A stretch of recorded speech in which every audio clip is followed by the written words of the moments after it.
ఈడెందుకు phone చేస్తున్నాడు? Hello, how dare you point me in conference? నేను నిజమే కదా సార్ చెప్పింది. నేను మీకు మెయిల్ పెట్టాను కదా సార్. మెయిల్ పెట్టిన తర్వాత ఏం చేయమని చెప్పాను? మెసేజ్ చేయమన్నారు. మెసేజ్ కి రిప్లై రాలేదంటే ఏం చేయమన్నాను? కాల్ చేయమన్నారు. కాల్ చేసావా? చేశాను సార్. కాల్ వెయిటింగ్ వచ్చింది, కానీ మీరు అటెండ్ చేశారు. అటెండ్ చేసి నన్ను వెయిట్ చేయమన్నారు. నేను 10 minutes వెయిట్ చేశాను. మళ్ళీ మెసేజ్ కూడా పెట్టాను.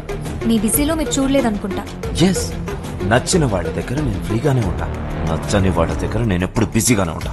Hope you understand. అర్థమైంది సార్. ఏం అర్థమైంది? నన్ను కూడా చాలా సార్లు ట్రై చేశారు. మీ పెళ్ళాం ఊర్లో లేనప్పుడు నన్ను మీ ఇంటికి డిన్నర్ కి పిలిచారు. లిఫ్ట్ లో ఎప్పుడు ఒంటరిగా దొరుకుతానా అని వెయిట్ చేసి నా నడుముని 2 సార్లు టచ్ చేశారు. వావ్, సాంబ్రాణి అనుకున్నా. షార్ప్ గానే ఉన్నావులే. జస్ట్ కామన్ టచ్ కే కోప్పడితే ఎలా? అమ్మాయిలకి గుడ్ టచ్ కి బ్యాడ్ టచ్ కి బాగా తేడా తెలుసు సార్.